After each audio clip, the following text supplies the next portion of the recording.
Oke, what's up, Cuy? Jadi, gue mau sedikit bahas review soal pertandingan kemarin Liga Champions perempat final antara PSG melawan Barcelona. Yang cukup mengejutkan adalah ketika Barcelona leg pertama unggul, ternyata di kandang Barcelona ini bisa dibalik oleh PSG dengan skor 4-1.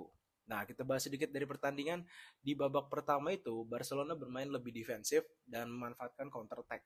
Di mana ini terbukti dengan gol yang dari asisnya Lamine Yamal itu ke Rapinya di menit 12 dan sangat efektif, dan Barcelona menjadi unggul 2 gol dari segi agregat.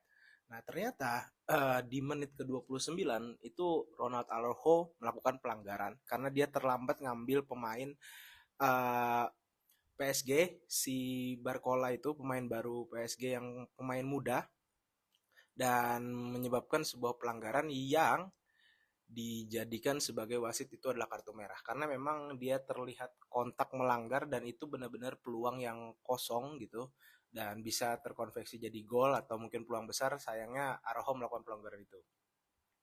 Akhirnya Ronald Araujo dapat kartu merah dan juga Barcelona bermain dengan 10 orang di menit ke-30.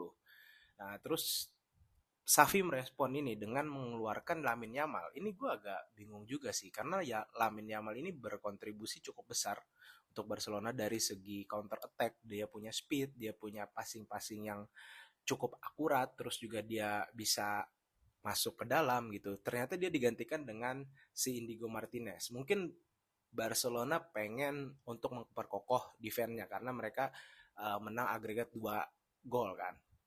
Nah, sayangnya Barcelona terus-terusan bermain defensif.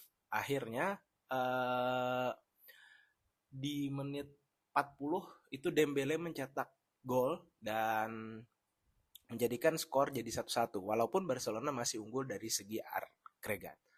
Nah, sayangnya setelah gol Dembele itu ternyata Barcelona pun tetap bermain lebih defensif.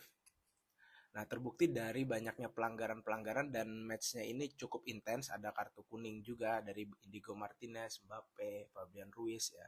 Terus juga Lewandowski. Nah, lalu memasuki babak kedua, ini ternyata PSG nggak menggempurkan serangan. Mereka pengen banget menang, mereka pengen banget mencetak gol dengan skor, dengan skill individu, dengan segala macam.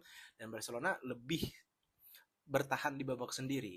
Terbukti karena Barcelona terus-terus bertahan, akhirnya asis dari Hakimi itu merupakan terjadinya gol dari Vitinha dengan shootnya yang cukup keren. Akhirnya kedudukan 2-0, 2-1, dan juga ini agregat sama nih. Menarik. Nah, setelah itu ternyata iya ya, ternyata setelah itu terjadi pelanggaran lagi, terus terjadi penalti yang diambil oleh Mbappe dengan skor 3-1, berarti Mbappe bisa mengeksekusi ini. Nah, setelah gol dari Mbappe, ini Barcelona mulai sedikit merespon dengan beberapa melakukan serangan berbahaya dari Lewandowski, terus juga ya dari Rapinya, beberapa serangan lah, tapi finishingnya jelek karena mereka lebih fokus untuk bertahan di babak. Dari awal-awal pertandingan mereka fokus bertahan dan sedikit sekali melakukan penyerangan. Nah, terus akhirnya seiring berjalannya waktu Mbappe bermain cukup-cukup sangat bagus walaupun dia cuma mencetak gol penalti, dan akhirnya di menit ke-89 Mbappe berhasil mencetak gol lagi dengan akhirnya membuat keunggulan PSG jadi 4-1. Ini menarik adalah yang bisa kita ambil dari match ini adalah ketika mungkin potensi untuk Barcelona lolos itu lebih besar, tapi ketika dia terlalu bermain sangat bertahan dan PSG sangat ngotot untuk menyerang, terbukti dengan uh, istilahnya pemain-pemain depan mereka cukup sangat efektif terus menggempur Barcelona dan akhirnya jebol juga. Dan juga Xavi pun dapat kartu merah karena melakukan protes yang agak berlebihan. Nah, di sini artinya PSG lolos ke semifinal dan akan bertemu Borussia Dortmund. Ternyata Dortmund pun bisa menang dari ATM dengan skor cukup 4-2. Gue sedikit lihat matchnya, dan matchnya ini cukup apa ya, istilahnya cukup jual beli serangan, dan terbukti Dortmund bisa mencetak lebih dulu lewat golnya dari Brand yang asisnya dari Mark Hummels. Terus juga di menit ke-39 eh, Dortmund kembali mencetak lagi jadi 2-0. Nah, walaupun ATM juga terus-terusan menyerang, tapi mereka sangat efektif dengan jual beli serangan itu. Akhirnya eh, ini Atletico bisa mencetak 2 gol dan hampir menyamakan kedudukan, dan mereka berpotensi untuk lolos. Sayangnya ini membuat Dortmund ini punya fighting spirit yang cukup tinggi bermain di kandang, dan akhirnya mereka bisa mencetak 2 gol lagi dan memastikan mereka akan lolos ke semifinal bertemu dengan PSG. Ini menarik sih karena Dortmund ini lagi apa ya, sebenarnya dari goals pun mereka tidak difavoritkan. Dari segi permainan pun juga ya memang terlihat dua tim ini jual beli serangan, tapi tidak se-superior PSG, City ataupun Munchen. Dan juga terbukti dari total tembakannya ada sekitar 19 dan juga berbanding dengan 10. Jadi terlihat banget ini intensitas match yang benar-benar jual beli serangan. Oke, jadi dari hasil ini membuktikan bahwa PSG akan melaju ke semifinal melawan Dortmund, dan menurut prediksi gue adalah PSG bisa menang melawan Dortmund sih. Tapi we never know gitu. We'll see. Dan juga sedikit gue bahas adalah pertandingan hari ini ya.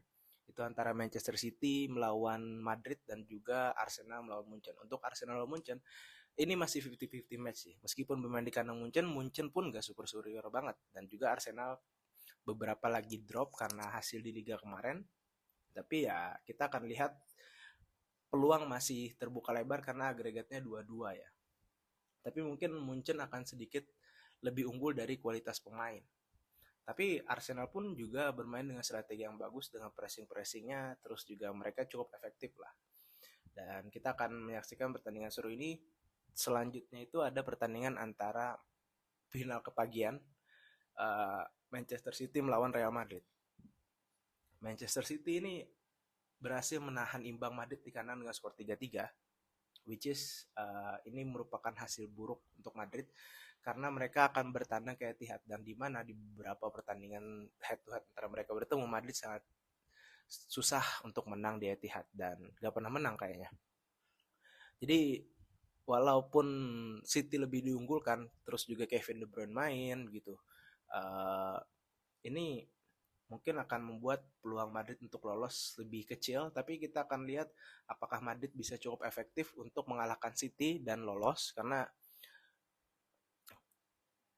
skor karena nggak ada head to head, nggak ada gol tandang, jadi ini kembali ke skor 0-0 agregat 3-3 ini. Jadi ini adalah pertandingan hidup mati untuk Real Madrid, apakah dia bisa mengalahkan City ataukah City bisa melaju ke semifinal untuk mempertahankan gelarnya.